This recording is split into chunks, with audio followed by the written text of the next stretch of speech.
सन 1948 पूरे भारत में इंडिया पाकिस्तान जंग के जीत का जश्न मनाया जा रहा था, लेकिन बहुत ही कम लोग इस बात की गंभीरता को समझ रहे थे कि इस जीत से भारत ने अपने ही मौत के कब्र खोद दिए हैं, क्योंकि पाकिस्तान अपनी शर्मिंदगी भरी हार से चुप नहीं रहने वाला था। वो बदला लेने के लिए बेताब था। लेकिन यू नो व्हाट, पाकिस्तान से भी ज्यादा बेताब था एक देश जिसने इंडिया पर 200 सालों तक राज किया था, और वो अब अपने उसी गुलाम को अपने पैरों पर खड़े होते हुए नहीं देख पा रहा था। इस तस्वीर को जरा देखना। मेजर जनरल कॉथॉर्न वर्ल्ड वॉर 2 में British intelligence head of Europe रह चुके थे, और 1948 इंडो पाकिस्तान वॉर की हार के बाद इन्होंने ही ISI को जन्म दिया। इनफैक्ट करीब 8 सालों तक मेजर कॉथॉर्न ही ISI के चीफ भी बनकर रहे। इसके अलावा पाकिस्तान के चीफ ऑफ आर्मी स्टाफ के पोजीशन पर भी रॉस मैक्के को बहुत ही स्ट्रेटेजिकली चुना गया था, जो भी पहले ब्रिटेन के ऑस्ट्रेलियन आर्मी के हेड रह चुके थे। यानी कि these were the people with decades of extensive experience. In fact ISI में उन दिनों 10,000 ऑफिशियल्स थे, जिनमें से 384 प्रोमिनेंट मेंबर्स तो ब्रिटिश ऑफिसर्स थे, जो ISI को शुरुआत से ही साइकोलॉजिकल इंटेलिजेंस टैक्टिक्स जैसे कि एस्पियोनाज और जॉइंट मिलिट्री ऑपरेशंस जैसे सोफिस्टिकेटेड ट्रेनिंग्स दे रहे थे। और आपको शायद ये सुनकर हैरानी होगी, यही ट्रेनिंग्स आज तक होते आ रहे हैं। यह है 2021 का ही रिपोर्ट, जिसमें क्लियरली ये मेंशन्ड है कि ब्रिटिश इंटेलिजेंस एजेंसीज M15 और M16 आज तक पाकिस्तानी फोर्सेस को ब्रिटेन में ही ट्रेन करती है। So my point over here is कि पाकिस्तान अच्छे से ये बात जानता था कि वो इंडिया जैसे अपने से 4 गुना बड़े देश से अकेले मुकाबला नहीं कर सकता, और इसीलिए उन्होंने उस वक्त ब्रिटेन से मदद लेना तो शुरू ही कर लिया। लेकिन आप ये बिलीव नहीं करोगे कि उस दौरान ISI का नेटवर्क इतना स्ट्रांग हो गया था कि करीब 18 देशों की एलीट इंटेलिजेंस एजेंसीज ISI के साथ काम कर रही थी, रॉ को खत्म करने के मकसद से। By 1982, in Peshawar, there were upwards of 18 foreign liaisons that were working at any one time. So we're talking about an enormous proliferation of intelligence agencies that are working side by side. और इसका अंजाम भी हमें दिखा ना। अपने जन्म के ही सिर्फ 7 से 8 सालों के अंदर ही ISI ने लिटरली भारत को चारों तरफ से घेर लिया था। मिड 1950s तक, जहां पर भारत के नॉर्थ ईस्टर्न स्टेट्स में नागास, मिजोस जैसे कई अलगाववादी इंसर्जेंसीज अपने पीक पर थे, तो वहीं पर साउथ में केरला में ISI ने अपने कई सारे टेरर आउटफिट्स को प्लांट कर दिए थे। नॉर्थ में तो इंडिया अपने जन्म से ही कश्मीर के मुद्दे पे लड़ रहा था, लेकिन वहीं पर वेस्ट में भी ISI ने खालिस्तान का बीज बो दिया था। इंडिया के पूरे ईस्टर्न और सेंट्रल इंडिया में ISI ने नक्सलवादियों को खड़ा कर दिया, तो वहीं पर दाऊद, छोटा राजन, हाजी मस्तान, छोटा शकील जैसे न जाने कितने अंडरवर्ल्ड क्रिमिनल गैंग्स हैं जिन्हें ISI ने खड़ा किया और आज तक फंड करता है। और इन सबसे ज्यादा खौफनाक सिविलियंस में टेररिज्म, आतंकवाद, जिसके लिए तो ISI पूरे दुनिया भर में बदनाम है। 1993 मुंबई बॉम्ब ब्लास्ट, जिसमें 257 लोगों की मौत हो गई। 2001 Indian parliament attack, 26/11 Mumbai serial blast, 2008 Delhi serial blast, 2011 Mumbai triple blast. आज तक हमारे देश में जितने भी टेररिस्ट बॉम्ब ब्लास्ट हुए हैं ना, जिनमें हजारों लाखों मासूम लोगों की जानें गई हैं, उन सब के पीछे भी एक ही ऑर्गेनाइजेशन का सबसे बड़ा हाथ है, ISI। इन्होंने जैश ए मोहम्मद, लश्कर ए तैयबा, हिजबुल मुजाहिदीन, तहरीक ए तालिबान पाकिस्तान, अल कायदा जैसे हजारों खौफनाक टेररिस्ट ऑर्गेनाइजेशंस को जन्म दिया है, जिनके टेररिस्ट आउटफिट्स आज भी पूरे देश में फैल चुके हैं और हिंदुस्तान को आज तक अंदर से दीमक की तरह खा रहे हैं। लेकिन एक तरफ जहां पर ISI 1948 से ही जंग के मैदान में उतर के पूरे हिंदुस्तान में काफी हद तक तबाही मचा चुका था, इंडिया की इंटेलिजेंस एजेंसी रॉ का तो जन्म ही ISI के जन्म के 20 सालों बाद 21 सितंबर 1968 में हुआ था, वो भी बड़े जद्दोजहद के बाद। ISI, CIA और KGB जैसे इंटेलिजेंस एजेंसीज तो रॉ से नफरत करती ही थी, लेकिन हमारे खुद के देश में ही ऑपोजिशन पार्टीज तक रॉ को खत्म करना चाहते थे। इसे इंदिरा गांधी का एक पालतू ऑर्गेनाइजेशन माना जाता था, जो ऑपोजिशन पार्टीज पर एस्पियोनाज यानी कि जासूसी करने के लिए बनाई गई थी। इंदिरा गांधी के बाद पावर में आए मोरारजी देसाई के बारे में तो एक कहावत भी कही जाती थी, his hate for raw was more than his love for India. Morarji तो इस ऑर्गेनाइजेशन को ऑलमोस्ट बंद ही कर चुके थे, लेकिन इतने सारे प्रॉब्लम्स के बावजूद रॉ के कॉन्सेप्चुअलाइजेशन और प्लानिंग से लेकर रॉ के फॉर्मेशन का पूरा क्रेडिट जाता है सिर्फ एक शख्स को, RN काओ। जहां पर ISI में 10,000 ब्रिटेन ट्रेन्ड ऑफिशियल्स थे, काओ ने इससे 40 गुना कम, सिर्फ 250 नौसीखिए ऑफिसर्स, सिर्फ 5 लाख के मामूली से बजट और एक खंडर पड़े थिएटर को अपना ऑफिस बना के रॉ की शुरुआत की थी। लेकिन हमारी इन परिस्थितियों के बावजूद हमने आईएसआई को मुंह तोड़ जवाब दिया। रॉ ने अपने जन्म के सिर्फ 3 सालों के बाद ही हर एक इंडिया पाकिस्तान वॉर में इंडिया को सक्सेसफुली जिताया। 1971 वॉर, 1984 और 1999 वॉर। अगस्त 17, 1988 की यह बात है जब पाकिस्तान के सबसे बड़े डिक्टेटर और इंडिया में फैले खालिस्तानी और कश्मीरी मिलिटेंसी के मास्टरमाइंड जिया उल हक की एक प्लेन क्रैश में मिस्टीरियस तरीके से मौत हो जाती है। लेकिन आज हमें कुछ ऐसे सबूत मिले हैं कि यह कोई एक्सीडेंट बिल्कुल नहीं था, बल्कि रॉ द्वारा एक प्लान्ड असैसिनेशन था। जस्ट इमेजिन, हमने पाकिस्तान को 2 टुकड़ों में बांटकर बांग्लादेश को आजाद किया, पाकिस्तान के दोस्त अफगानिस्तान को पाकिस्तान का जानी दुश्मन बनाया। यह कोई कोइंसिडेंट नहीं था। आज तक अफगानिस्तान कंप्लीटली एंटी पाकिस्तान है। तालिबानी गवर्नमेंट तो पाकिस्तान पर डायरेक्ट अटैक्स लॉन्च करते हैं। The Taliban launched unprovoked heavy weapon fire on its outpost near the border.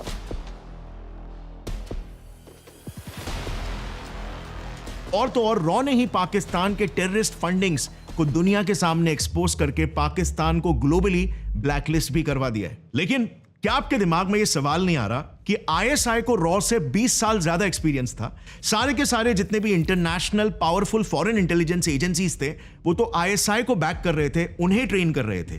तो रॉ ने यह पासा पलट आखिर कैसे किया? रॉ ने अपने दावपेच कैसे खेले, यह जानने के लिए हमें एकदम शुरुआत से शुरू करना होगा। साल 1950 जब इंडिया के नॉर्थ ईस्ट में स्थित नागालैंड में कुछ तो बहुत ही गलत हो रहा था। एक्चुअली में कश्मीर को हासिल करने के लिए आईएसआई ने सबसे पहले निशाना बनाया कश्मीर से 3000 किलोमीटर दूर स्थित नागालैंड को। देखो 1950s की यह बात है जब आईएसआई ने इंडिया की एक बहुत ही बड़ी कमजोरी को पकड़ ली। नॉर्थ ईस्ट, स्पेशली नागालैंड के नागाज और मिजोरम के मिजो कम्युनिटी की सरकार से मतभेद हो रही थी। सिचुएशन कुछ ऐसी थी कि नागाज ने तो भारत की आजादी से भी एक दिन पहले 14 अगस्त 1947 को ही नागालैंड को एक इंडिपेंडेंट सॉवरेन स्टेट डिक्लेयर कर दिया था। और इस पूरे सेपरेटिस्ट मूवमेंट में सबसे आगे खड़े थे अंगामी जापू फिजो, जो कि the leader of Naga national council थे। इसी एनएनसी ने 1951 में नागालैंड में एक प्लेबिसाइड भी करवाया था, यानी कि वोटिंग करवाया था, जिसमें उन्होंने क्लेम किया कि करीब 99% नागाज इंडिया से अलग होना चाहते थे। सो डेफिनेटली ये भारत के लिए एक बहुत ही बड़ा क्राइसिस था, एक बहुत ही बड़ी वल्नरेबिलिटी थी। दूसरी तरफ मिजोरम में भी मिजो नेशनल फ्रंट नाम की एक पॉलिटिकल पार्टी खड़ी हो चुकी थी, जिसे लीड कर रहे थे एक सेपरेटिस्ट लीडर लालडेंगा, जो बाय द वे आगे जाकर मिजोरम के चीफ मिनिस्टर भी बने। लेकिन उनकी पार्टी एमएनएफ का भी एक ही मकसद था, मिजोरम को इंडिया से आजाद करके एक इंडिपेंडेंट मिजो स्टेट बनाना, जिसके लिए लेट 1950s तक एमएनएफ ने अपने मिलिट्री कैडर्स के लिए स्पेशलाइज्ड ट्रेनिंग और सोफिस्टिकेटेड आर्म्स एंड एम्युनिशंस जमा करना भी शुरू कर दिया था। अब सिर्फ एक ही कसरत बाकी रह गई थी, फंडिंग की। दोनों भी पार्टीज, नागा नेशनल काउंसिल और मिजो नेशनल फ्रंट, अपने मकसद को अंजाम देने के लिए डेस्परेटली इंटरनेशनल फंडिंग्स की तलाश में थे। और बस यहीं पर इंडिया के आपदा में पाकिस्तान को एक अवसर नजर आया। आईएसआई ने ईस्ट पाकिस्तान के रंगमती जंगलों में नागा और मिजो रिबेल्स के लिए ट्रेनिंग कैंप्स बनाकर उन्हें वहां पर प्रॉपर मिलिट्री ट्रेनिंग देना शुरू कर दिया। पाकिस्तान ने तो इन आदिवासियों को मशीन गन्स और रॉकेट लॉन्चर्स जैसे सोफिस्टिकेटेड हथियार तक दे दिए थे ताकि वो इंडियन गवर्नमेंट के खिलाफ एक फुल फ्लेज्ड वॉर छेड़ दे। और अनफॉर्चुनेटली फॉर इंडिया, आईएसआई का ये प्लान इतना सक्सेसफुल रहा कि 1966 में तो मिजो नेशनल फ्रंट ने पूरे मिजोरम स्टेट को ही इंडिया से अलग कर दिया था। यस, 1 मार्च 1966 के दिन एमएनएफ ने आइजॉल के आर्मी पोस्ट और पुलिस स्टेशंस पर अटैक करके उसके सारे एंट्री पॉइंट्स को सीज करके पूरे स्टेट पर कंप्लीट कंट्रोल हासिल कर लिया था। अब मिजोरम को इंडिया से अलग करने के बाद फिर आईएसआई ने तो यह तक प्लान कर दिया था कि वो यूएन में अपील करके मिजोरम को एक अलग देश रिकॉग्नाइज भी करवा ले। एंड माइंड यू, ये सब मैं रॉ के जन्म से पहले की बात कर रहा हूं। सो अनलाइक आईएसआई, इंडिया के पास ऐसी कोई स्पेशलाइज्ड इंटेलिजेंस एजेंसी नहीं थी जो फॉरेन इन्वॉल्वमेंट इन इंडिया को पहले से ही भांप पाए। काफी सिमिलर क्लैशेस नागालैंड में भी हो रहे थे और इसीलिए सबके रिटेलिएशन में इंडियन गवर्नमेंट ने देश में पहली बार नॉर्थ ईस्ट में एएफएसपीए एक्ट को पास कर दिया।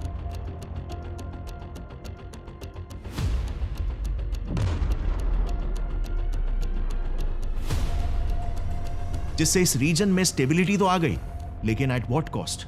इन इंसर्जेंसीज के वजह से वहां पर हमारी इतनी फोर्सेस डिप्लॉय हो गई कि 1950s में नॉर्थ ईस्ट साउथ एशिया का हाईएस्ट मिलिटराइज्ड जोन बन चुका था, और आईएसआई एग्जैक्टली यही तो चाहता था। जैसे मैंने आपको शुरुआत में ही बताया था, पाकिस्तान के लिए ये नागाज और मीजोस तो सिर्फ इस बड़ी सी जंग में मामूली से प्यादे थे जिन्हें वो पाल ही रहे थे कुर्बान होने के लिए। हिंदुस्तान को भटकाने के लिए उनका असली निशाना तो हमेशा से ही कश्मीर था, और इसीलिए नॉर्थ ईस्ट में तबाही मचा के पाकिस्तान ने 1965 में कश्मीर में जंग छेड़ दी, operation Gibraltar. The ISI of Pakistan book और the institute for defence studies and analysis के रिसर्च पेपर्स में ऑपरेशन गिब्राल्टार का ब्लूप्रिंट काफी डिटेल में बताया गया। इन पेपर्स के मुताबिक पाकिस्तान का प्लान सिंपल था।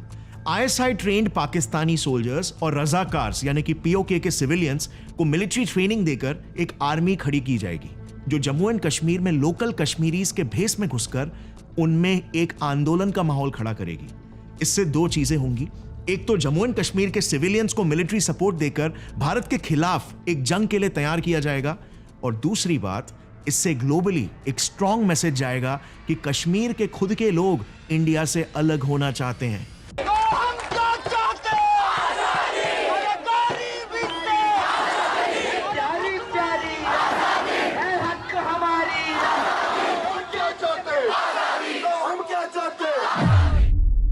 लेकिन पाकिस्तान का यह प्लान बिल्कुल भी सक्सेसफुल नहीं हो पाया। कश्मीरी लोकल्स ने आईएसआई का साथ तो दिया ही नहीं, उल्टा इस इन्फिल्ट्रेशन की जानकारी उन्होंने इंडियन फोर्सेस को दे दिया। अब ऑपरेशन गिब्राल्टार को फेल होते हुए देख 1 सितंबर 1965 को पाकिस्तान ने ऑपरेशन ग्रैंड स्लैम शुरू करके ऑफिशियली इंडिया से वॉर डिक्लेयर कर दिया।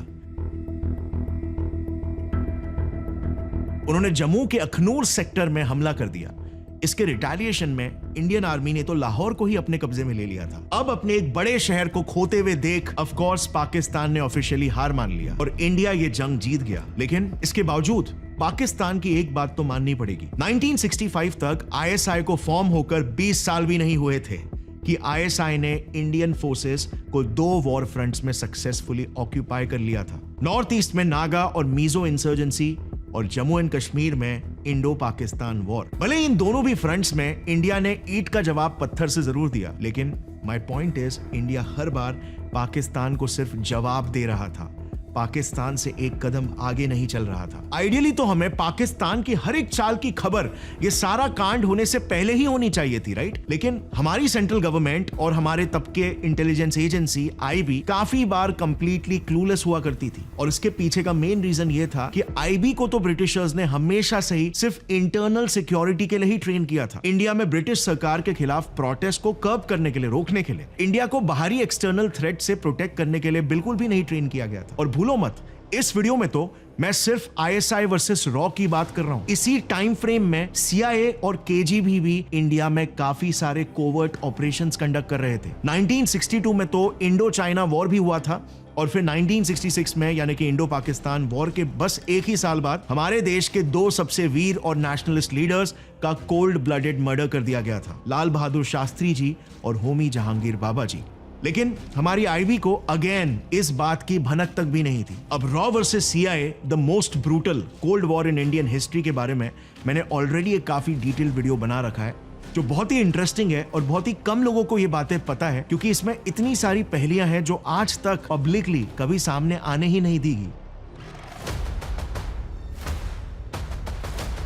हमें खुद सीआईए के काफी सारे डीक्लासिफाइड डॉक्यूमेंट्स और बुक्स पढ़ के इनके बारे में मालूम पड़ा, और इस पर एक्चुअली मैंने एक पूरा डिटेल वीडियो ऑलरेडी बना रखा है, जिसे आप इस वीडियो के बाद ऊपर आई बटन पर क्लिक करके देख सकते हो। उससे आपको एक साइलेंट वॉर के बारे में पता चलेगा जो आपको पता भी नहीं होगा कि एग्जिस्ट करता है इंडिया और अमेरिका के बीच में।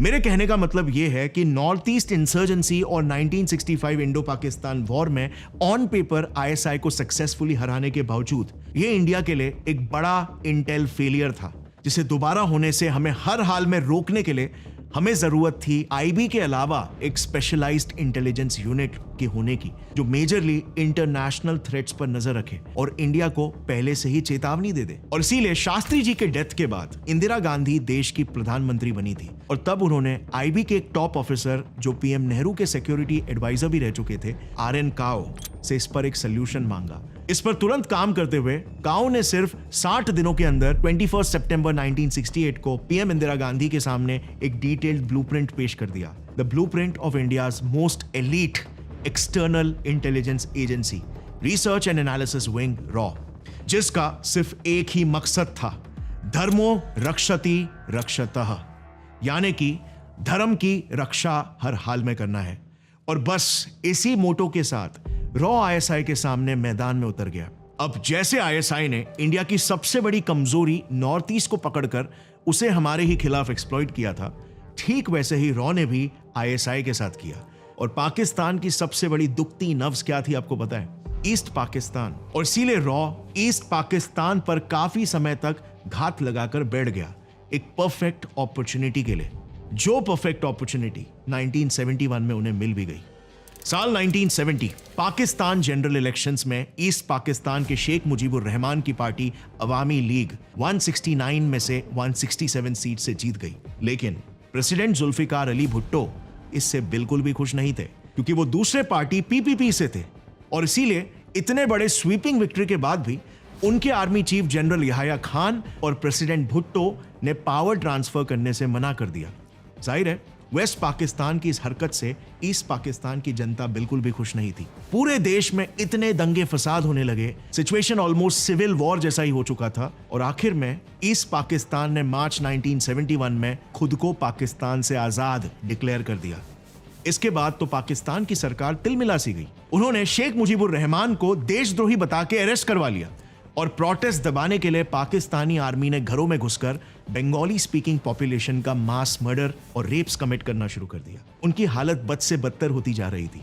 लेकिन इंटरेस्टिंग बात यह थी कि यह सब जितना बड़ा सरप्राइज पाकिस्तान के लिए था, उतना ये इंडिया के लिए बिल्कुल नहीं था। इनफैक्ट एक्स रॉ ऑफिसर आर.के. यादव ने उनके बुक मिशन रॉ में बताया है कि पाकिस्तान में यह सब कुछ होने वाला है, यह बात तो रॉ को 2 साल पहले से ही पता था।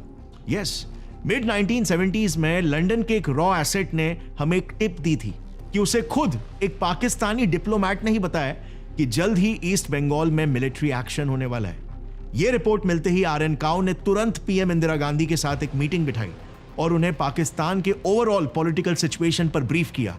और इसी मीटिंग में फिर तय हुआ कि पाकिस्तान को 2 टुकड़ों में तोड़ा जाएगा, क्योंकि इससे अच्छा मौका उन्हें मिल ही नहीं सकता। लेकिन हाँ, रॉ के लिए बांग्लादेश को पाकिस्तान से आजाद करना, एक देश को लिटरली 2 देशों में बांटना, इतना आसान बिल्कुल भी नहीं होने वाला था। इसमें 2 बड़े बड़े चैलेंजेस थे। पहला challenge, west Pakistan Indian forces पर एयर स्ट्राइक कर सकता था। और दूसरा चैलेंज, हम हमारी पूरी आर्मी को ईस्ट पाकिस्तान में डिप्लॉय नहीं कर सकते थे, क्योंकि इससे हमारा कश्मीर खतरे में आ सकता था। अब वैसे तो पहले चैलेंज को एलिमिनेट करना ऑन पेपर उतना मुश्किल नहीं था।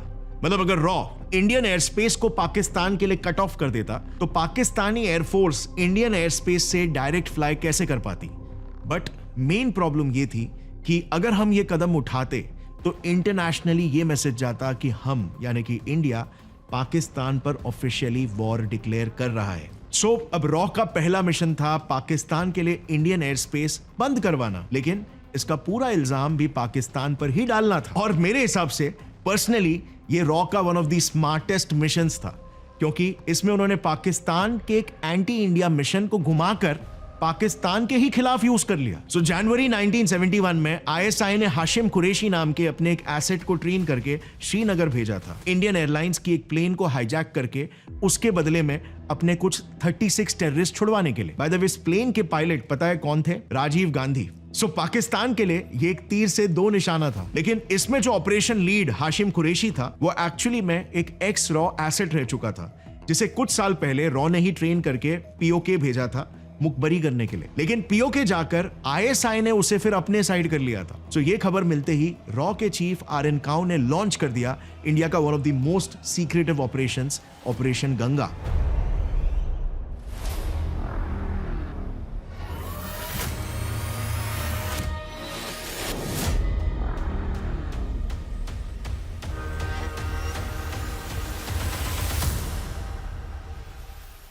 काउ ने हाशिम कुरैशी को समझाया कि अगर वो इंडियन अथॉरिटीज के साथ दोबारा से काम करने लग जाएगा तो रॉ उसकी सजा को कम करवा सकती है।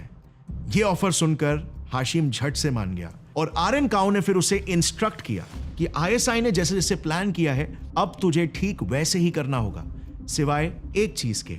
30 जनवरी 1971 को हाशिम ने श्रीनगर से एक इंडियन एयरलाइंस की फ्लाइट गंगा को हाईजैक किया, जिसमें 26 पैसेंजर्स ऑन बोर्डेड थे और उसके बाद उसने as per the plan flight को जबरदस्ती लाहौर एयरपोर्ट पर लैंड करवाया। लेकिन उस मूव के बाद चीजें बदलना शुरू हो गई।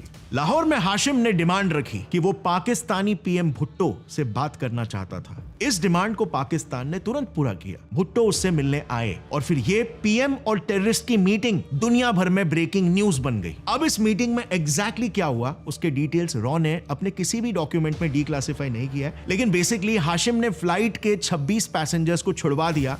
इंडिया को पाकिस्तान के 36 टेररिस्ट को रिलीज भी नहीं करना पड़ा और पीएम भुट्टो से मीटिंग के बाद हाशिम ने उस प्लेन को लाहौर में जला भी दिया। Operation Ganga was extremely successful, क्योंकि इस पूरे इंसिडेंट से ग्लोबली ये बात क्लियर हो गई कि पाकिस्तान ने सबसे पहले एक्ट ऑफ वॉर कंडक्ट किया है, इंडियन एयरप्लेन फोकर F-27 एके गंगा को हाईजैक करके। इस पर अब इंडिया रिस्पॉन्ड तो कर ही सकता था by cutting it's air space for Pakistan, जिससे मिशन का पहला स्टेज कंप्लीट हो गया और हम निश्चिंत हो गए कि बांग्लादेश को लिबरेट करते वक्त पाकिस्तान इंडिया पर एयर स्ट्राइक नहीं कर पाएगा। फर्स्ट चैलेंज हो गया कंप्लीट। अब बारी थी मिशन के अगले और फाइनल पड़ाव की, ईस्ट पाकिस्तान में जाकर पाकिस्तानी आर्मी को उनके ही जमीन पर हरा के बांग्लादेश को आजाद करवाना। अब इस पर्टिकुलर मिशन के बारे में हम आज तक बस यही जानते थे कि सिर्फ मुक्ति बहिनी की मदद से ही इंडिया ने बांग्लादेश को लिबरेट करवाया, पर यह तो आधी सच्चाई है।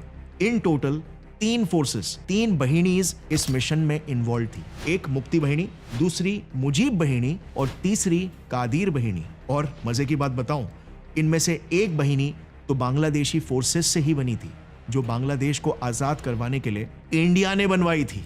लेकिन आप बिलीव नहीं करोगे, उसके इस्तेमाल से इंडिया ने अपने नॉर्थ ईस्ट इंसर्जेंसी को भी कर्ब करवा लिया था।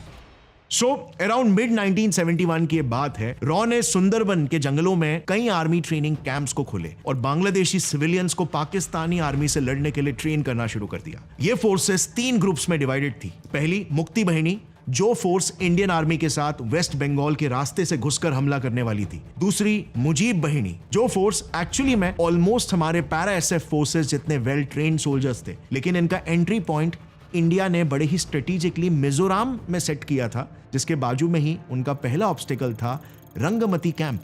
नेचुरली उन्हें अपना मिशन पूरा करने के लिए रंगमती कैंप्स को डिस्ट्रॉय करना ही पड़ता और इस तरह से बिना हमारे एक भी सोल्जर का इस्तेमाल किए रॉ ने आईएसआई के नॉर्थ ईस्ट इंसर्जेंसी वाले प्लान को भी कर्ब कर दिया।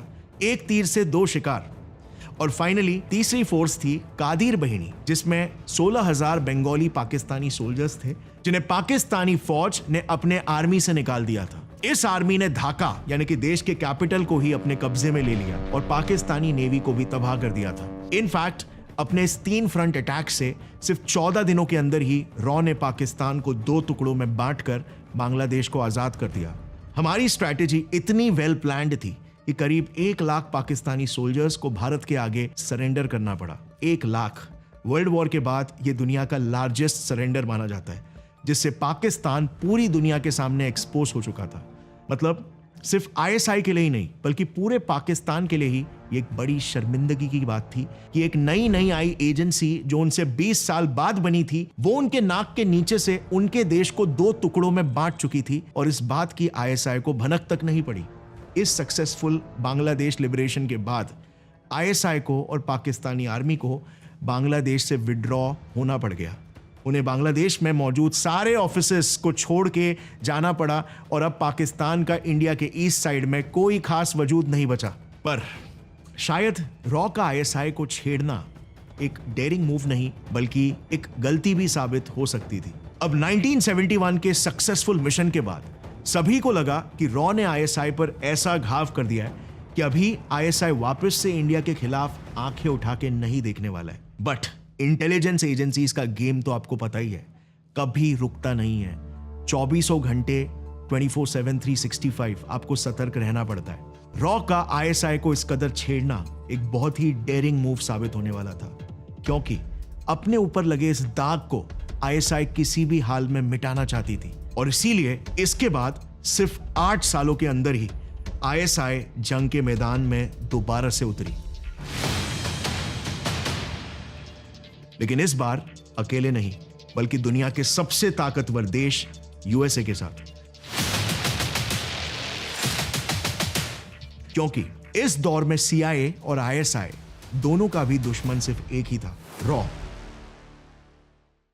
और इसके बाद तो सिर्फ 8 सालों में ही इन्होंने मिलकर हिंदुस्तान को चारों तरफ से एक रिंग ऑफ फायर से घेर लिया। हमारे आसपास के सारे ही पड़ोसी देश को कंप्लीटली एंटी इंडिया बनाकर उन्होंने अफगानिस्तान में तालिबान की सरकार बिठा दी। श्रीलंका में LTTE को खूब सपोर्ट किया, जिन्होंने ही फिर आगे जाकर हमारे प्रधानमंत्री तक को मार डाला था।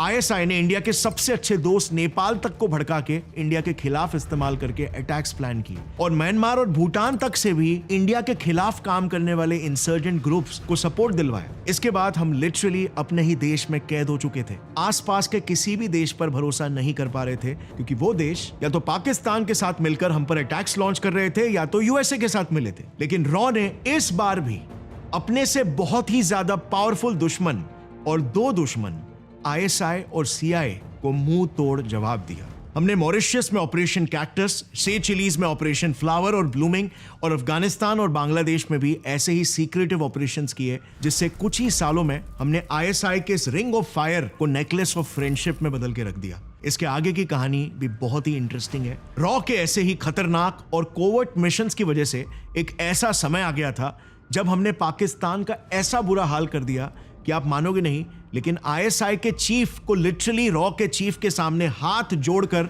माफी मांगनी पड़ी और कहना पड़ा कि प्लीज हम पर मेहरबानी करके हमला करना बंद कर दो। सो आखिर रॉ ने ऐसी कौन सी ही चालें चली जिसकी वजह से पाकिस्तान का यह हाशरे हो गया? और क्या फाइनली इसके बाद पाकिस्तानी ISI ने रॉ से हार मान लिया?